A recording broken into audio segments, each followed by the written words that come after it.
Terence Crawford has established himself as the biggest star in the division, if not the best fighter and the champion of the division. Crawford's just ready to fight whoever, whenever. One of the reasons you gotta love this guy. Prescott fight. He hits Prescott low, and very few people had seen him to this point. He takes the fight on short notice. He fights at 140 above his weight class. Prescott's this feared puncher. He hits Prescott low, and then when Prescott turns to complain to the ref, Terence curses Prescott out. You know, like the thing about Terence is not just that he's a good boxer, he's a tough guy. And a lot of times, boxers without a lot of knockouts aren't seen as tough guys. But Crawford, what separates him is he's a tough guy. You don't feel it, then it must be too real to touch. You'll never in your life try to knock the truth. The illest shit ever. Get ready, 'cause this is about to get heavy. Trying to keep me out. Trying to censor what I say, 'cause they don't like what I'm talking about. So it's wrong with the media today. Prove I'm lying if I ain't correct. What up, Fight World? It's your boy Ego, and I'm back with some more boxing, new media. Now, this is what I love about my job. Now, YouTube provides a great platform along with the various social medias. And the best thing about it is you can track it.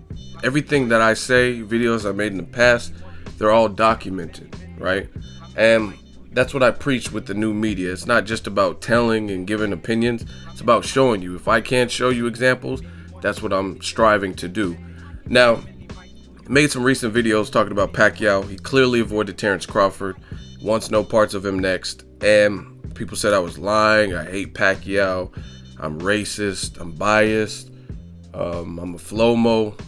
I only love Floyd and hate Pacquiao.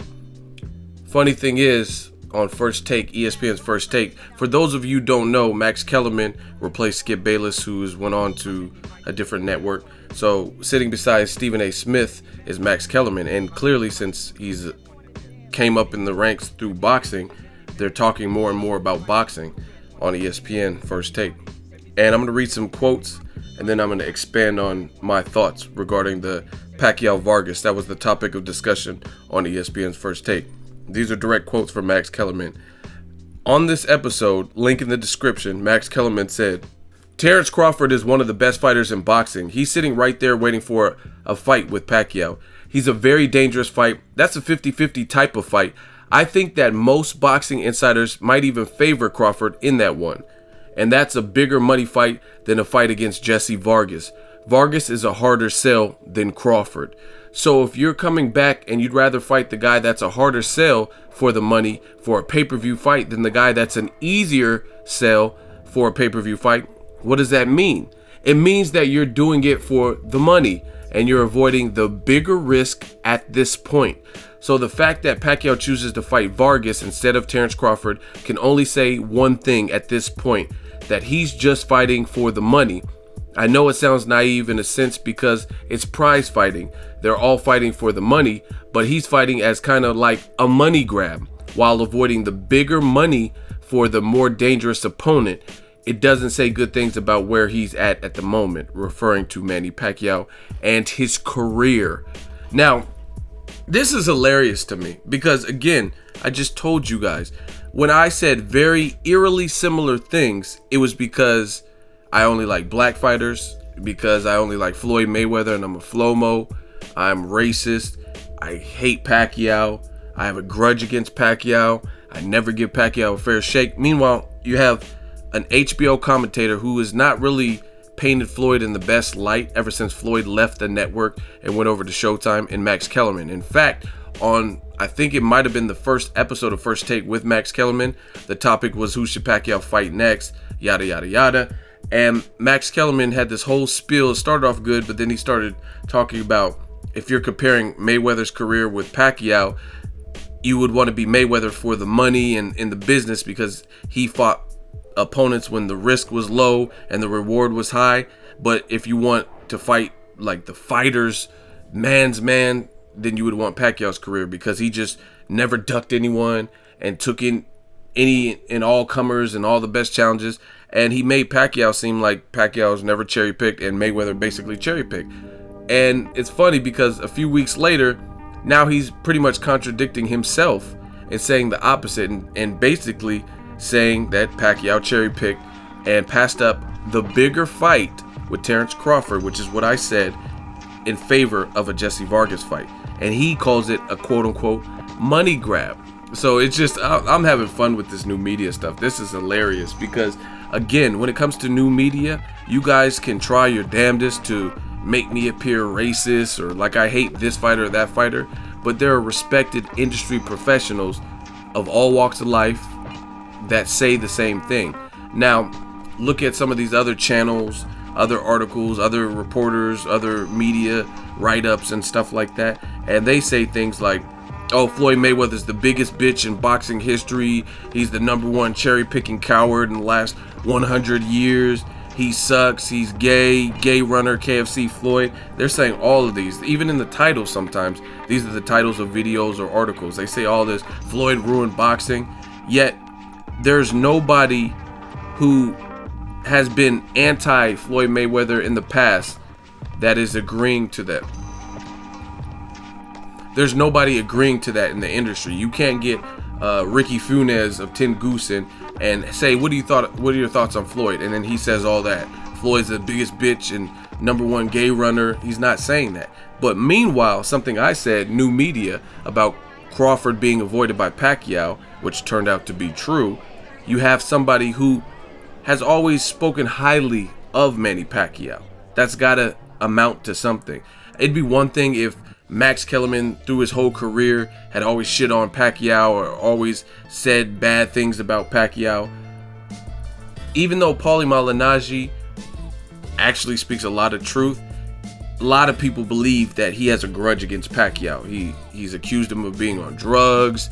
He's like really disputed his whole run in boxing, right? So even if it was a person like that, then people could at least, even though he might say something that might be true or factual, they can at least count it and discount it as this guy just hates Pacquiao, right? Because he told me himself personally, he said, I don't really dislike these fighters. Oh, maybe I dislike Pacquiao. He said that. So for that reason, people could easily reroute this conversation, but you can't do that with Max Kellerman.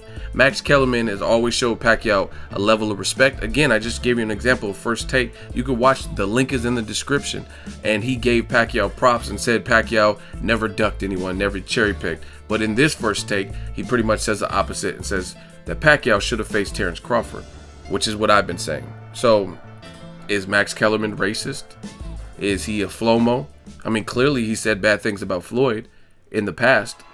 So he said Pacquiao is the best fighter of this era despite Pacquiao losing to Floyd Mayweather. So again, the truth is a motherfucker and it always comes out. And like they say, the truth shall set you free. Everything that I'm saying, this is really vindication. This is everything that I've been saying in my videos.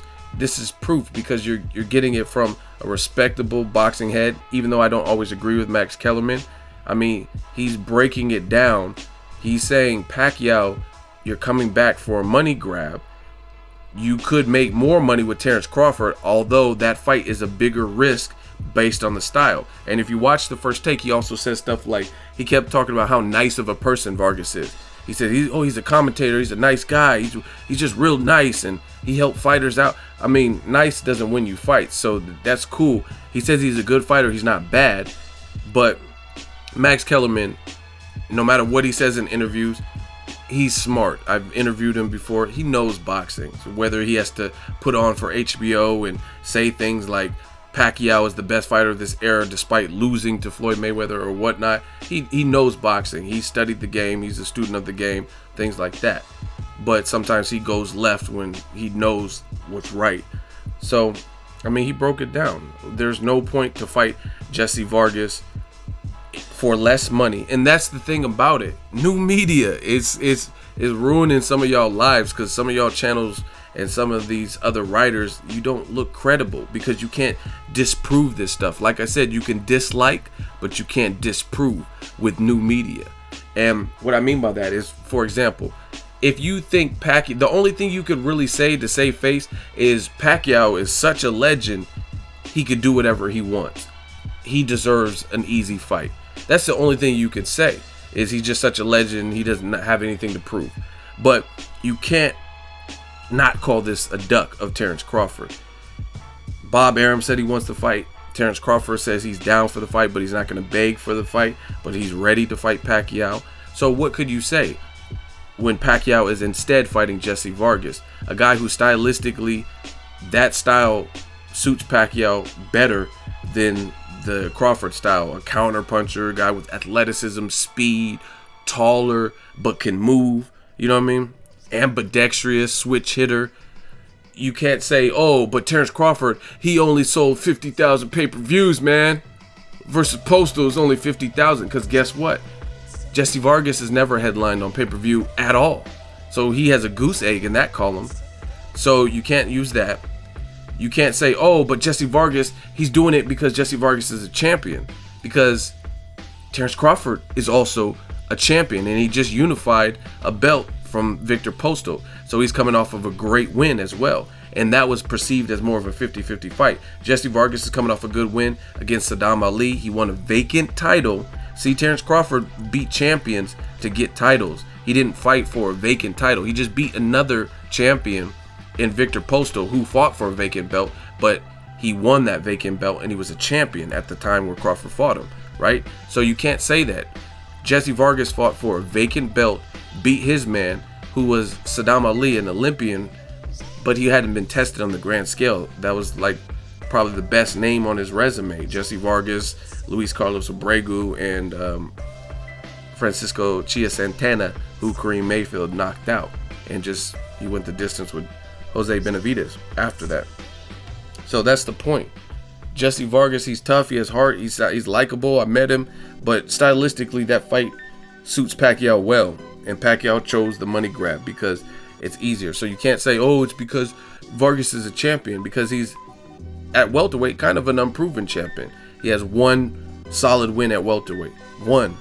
Like, that's really credible. His other fight at welterweight, he fought for a vacant title against Bradley, and he lost badly, 11 rounds, up until that freak accident in the 12th where he landed one punch, and for whatever reason the fight got prematurely halted and he didn't get to finish, but he was still getting beat up by that. So you have to look at that fight by its entirety. You can't base it on a what if, because the what if never happened, because he only had 8 to 10 seconds left and he couldn't stop Bradley and it got prematurely stopped. So I mean, Pat Russell fucked up, he made a mistake, right?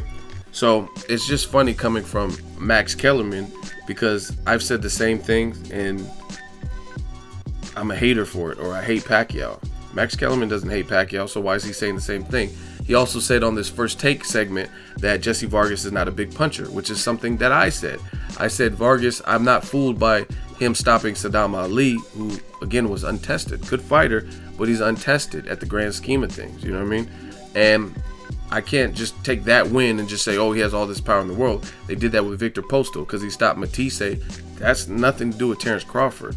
Just because Vargas stopped Saddam Ali, nothing to do with a guy like Pacquiao. You know what I mean? Just different ball games. When you start stepping up at elite level, you might be able to stop certain guys. You know what I mean? Maidana was able to stop Jesus Soto Caras and Josecito Lopez, but immediately after he hurt Broner when he fought him, couldn't stop him though. You know what I mean? And Broner actually started winning some of them late rounds after being hurt badly in the first couple of rounds. So it's different when you start stepping up in class and competition with someone who has heart, someone who's elite, and that's what it is. So the Pacquiao-Vargas fight, like I told you, it's at the bottom of my list in terms of the fights that could have been made. Pacquiao chose the safer route, and he avoided Crawford. It is what it is. Max Kellerman saying the same thing. It's a money grab. And the funny thing is, when Mayweather fought Berto, you didn't hear the end of it. Oh, this is bullshit. You've seen a million articles come up, a million channels with videos about how Mayweather, he ruined his whole legacy by fighting Berto. But Mayweather was coming off the heels of beating the guy that nobody said he could beat other than people who know what the fuck they're talking about. But unfortunately, many of the media and other boxing channels and stuff, they don't know what the fuck they're talking about, and they said Pacquiao was going to destroy him. Mayweather's not used to a guy with speed and power and movement and all this. Southpaw, he stays away from southpaws. So they built Pacquiao up, and it came crashing down when Pacquiao lost. And you've even seen YouTube channels suffer, people who are backing Pacquiao and bashing Mayweather as if he had no chance in hell, and then all of a sudden, when it comes crashing down, some of those same channels, some of those same writers who are propelling that, they're not being talked about as much because they weren't being true to the game in terms of being realistic. And that's what you always get from me, whether it's Pacquiao, Mayweather. I knew Pacquiao has a shot, he's a good fighter, but I didn't see him winning. Ward Kovalev, I have my pick. I think Ward will beat Kovalev, but I've never chumped Kovalev. I never said Kovalev's a bitch or all he has is a punch. I know he's a good boxer. I just break the styles down and come to a conclusion, you know what I mean? And when it comes to Pacquiao Vargas, it's a hard sell, like Max Kellerman was saying. It's a very hard sell. So it's funny as hell to see people scramble. I said it for various videos and people try to discount it. Now Max Kellerman saying it on national TV. You're running out of room. It's just like roaches when the lights cut on. You run out of excuses and they just start scattering. And they're scrambling, trying to find a way to justify Pacquiao returning. And this is the other thing. He's returning off of a good performance, which was like 5 months ago. He just fought in April. He fought Timothy Bradley, closed that chapter, beat him a third time, knocked him down twice. People said Pacquiao is rejuvenated, vintage Pacquiao. It's not like he got knocked out or anything in his last fight. So he looked good in his last fight. So why is he taking a quote-unquote tune-up style fight like Jessie Vargas that most people would not favor Vargas to beat Pacquiao based on the style matchup? Like Max Kellerman said on First Take, he says Crawford is a dangerous fight, 50-50 type of fight, and I think most boxing insiders might even favor Crawford. But that's not the case with Vargas. They're both champions. Pacquiao said he can move to 140, and that's the other thing. Some people are going to make excuses. Oh, but Pacquiao, he's a 147 pounder. Crawford's at 140. But guess what? Crawford has a big frame. He's actually taller than Mayweather, right? And you have to give him the opportunity to offer him the fight at 147. You don't know. Crawford might take it. He seems about that life. He just told Danny Garcia on Twitter fingers in their little war that he said, I'll come up to 47. I'll take your belt in your weight class. So who knows? He'll probably fight Pacquiao there. Plus, you look at it, and what are people saying? When they seen Pacquiao next to Mayweather and Mayweather's towering over Pacquiao, they said, oh, that's because Pacquiao's tiny. He's a small welterweight. He really belongs at 140. Freddie Roach was saying, oh, Pacquiao, he's really a 140 pounder. He makes 140 easy, and he'll get more knockouts like he did back in the day if he was fighting at 140. He's just fighting at 147, and it's too much. I want him to go back down to 140. Okay, go back down to 140. Crawford is at 140. So Crawford would probably take the fight at 147. He fought Chris Algieri and others like Miguel Cotto at catch weights, in between those two weights. He fought Chris Algieri, I believe, at 143. That was a 140 pounder. So fight this 140 pounder at 143, right? He fought Cotto, I think it was at 144 or 145. That's in between. Fight Crawford at 144, 145.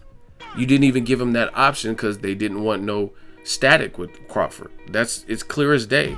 You know what I mean? So any way you slice it, you can't say, oh, but Crawford, he's at 40 and Pacquiao's at 47, because I just broke it down for you. Pacquiao's own team said he could make 40. He's fought in between 40, and Crawford would probably take the fight at 47. So there's really no back door. You're just stuck in the burning building. There's no excuse you can make. You can't say, and this is one of my favorites from the fans, the delusional fans. They say stuff like, oh, Crawford, he only sold 50,000 pay-per-views. He's not a big star.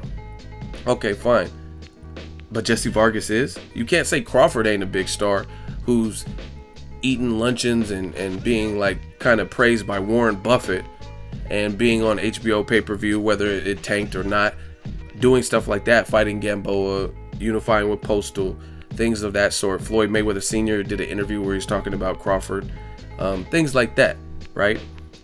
But Jessie Vargas is a big enough star. In fact, Jessie Vargas' last fight, Saddam Ali, I didn't even watch in real time. I had DVR'd it because I think there was a big UFC card. I want to say it was Ronda Rousey versus Holly Holm. That card, I think, happened on the same night as Jessie Vargas versus Saddam Ali. And that's very rare for me. Normally, I prioritize boxing over everything. But the UFC card was so good that I didn't even watch the boxing card in real time. I ended up watching it later. I'll try to confirm that, but I remember there was a conflicting card because I didn't watch the fight live because I was watching a UFC card, I believe it was. I really want to say it was Ronda Rousey versus Holly Holm on the same night. So I'll try to put the details in this video. So again, you can't say Jessie Vargas is a huge star. A lot of people didn't even see his last fight, especially casuals. Maybe their diehard boxing fans watched the Saddam Ali co-main event fight. Crawford is fighting main events his last couple of fights. His last one was on pay-per-view versus Victor Postal, and his Hank Lundy, Thierry Jean, those are all main event fights. When Jessie Vargas just fought against Saddam Ali, that was a co-main event to, I believe, Luis King Kong Ortiz versus Tony Thompson, right? So you can't use that. It's the same as saying, the dumb fans saying like, oh, but who's Boo Boo? Who's Demetrius Andrade? He just wants attention. He's not a big enough star for Canelo. But Canelo's fighting Liam Smith. Who's more unheard of in the States? Liam Smith or Demetrius Andrade? I mean, you got to get real. So again, new media is making it hard for you boys. It's getting funny. Max Kellerman saying the exact same thing. Bottom line is, whether we like it or not, Pacquiao is fighting Jessie Vargas, and it's a fight most people didn't want. I mean, I would definitely give Pacquiao more credit if he beat Adrian Broner, Danny Garcia. Okay, let's say they price themselves out. What about Keith Thurman? He's an undefeated champion. What about Terence Crawford? He's an undefeated champion, right? All these fights would not only do better business, in my opinion, do better numbers financially. Like Max Kellerman's even saying, he says Vargas is a harder sell than Crawford. And Crawford, I mean, even hypothetically, I think Broner, Danny Garcia, and Keith Thurman would all sell better than Pacquiao versus Crawford. So if Pacquiao went and fought one of them, then okay, that would make a little bit of sense. And I don't want to hear this pricing themselves out and all that, because if you want to get it done, you can get it done. And Bob Arum specifically said the seconds out when he did the interview, I would have to dip into Pacquiao's earnings, and we didn't want to do that. But if it's a mega fight, then that's maybe what you have to do. Pay Broner a little bit more, pay Garcia a little bit more, and make them happy, and then make the fight. It makes better business sense, and you'll generate a whole hell of a lot more noise and money with all of those fights over Jessie Vargas. So checkmate. I rest my case. You guys let me know. Max Kellerman clearly agrees with Boxing Ego. This is a money grab. So if you were mad at Mayweather fighting Berto, and let me just break that down real quick. People always say, oh, they're always going to try to deflect and bring up shit that don't have nothing to do with it, like Mayweather Berto. Mayweather's retired, but I'll humor them. Now, the big difference is this.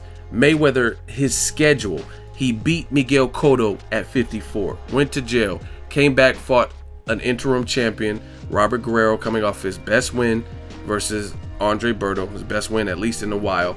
He had 2 welterweight fights. He beat an undefeated Selçuk Aydin, who was a mandatory and a puncher, got a belt, then beat Berto, called Mayweather out for a year and a half or so. Then he got the Mayweather fight post-prison, new Showtime deal. Mayweather beat him. Who did he fight next? Canelo, who's 23. I was born ready. He was 23 years old, over a decade younger than Mayweather, fought him at a catchweight, and he beat the brakes off Canelo and toyed with him. And Canelo's a good boxer puncher with power, and Mayweather dominated him. After, he faced Maidana twice, who was coming off his biggest win, career win, against Adrian Broner, a guy who was expected to be the future of boxing, a pay-per-view star. Maidana derailed that, right? He beat him, fought him twice and beat him. Then Mayweather fought Pacquiao, who was obviously a good elite fighter, beat him, reduced him to landing 71 punches, which nobody's really been able to do. And after, he fought Berto. So I'm realistic. Given that whole chain of events, it was a fight to close his Showtime deal. And that's another thing. When that Showtime deal was announced, it said up to 6 fights. And I had a boxing channel even back then. People said, oh, Mayweather, he's only fighting 1 time a year. Ha ha ha. He'll never fight 6 times. But he actually did, despite what they were saying. I remember the comments. He actually did fight up to 6 times and completed that Showtime contract, which they said he wouldn't even do that. But see, a lot of people, I'm on my Roy Jones shit. Y'all must have forgot. They act like they don't remember saying that Floyd wouldn't fight up to 6 times, because at the time, he was only fighting guys like Cotto, and that was like the only fight for the year. He was fighting like 1 time a year, making all this money. So no one believed that he would fight 2 times a year, but he did that. Robert Guerrero, Canelo, Maidana, and then he fought Pacquiao and Berto in the same year and completed that 6-fight deal, right? So given that course, him taking a fight to complete his contract with Berto, 2-time former champion who just knocked out Josito Lopez, it is what it is. Pacquiao, his chronological order has not been the same. Therefore, I'm not going to compare it the same way. Bottom line is Pacquiao fought a guy who he's had controversial fights with 3 other times. Got knocked out in the 4th time. That was Juan Manuel Marquez, right? Got knocked out in a competitive fight, but he got stretched bad, face planted. Then he came back to a tune-up style fight against a guy stylistically that he should beat, which he did, Brandon Rios, who was off of a loss, who was a 140-pounder, who moved up 7 pounds to 147.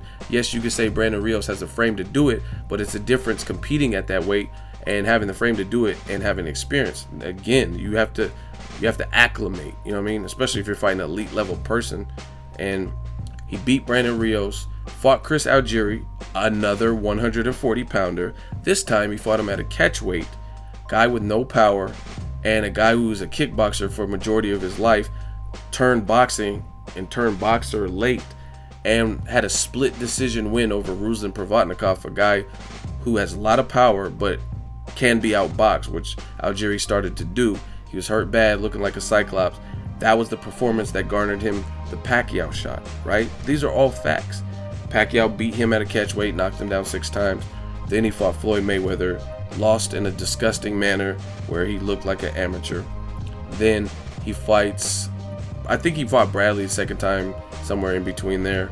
And then he fought Bradley a 3rd time, and people said he looked good. He looked pretty good.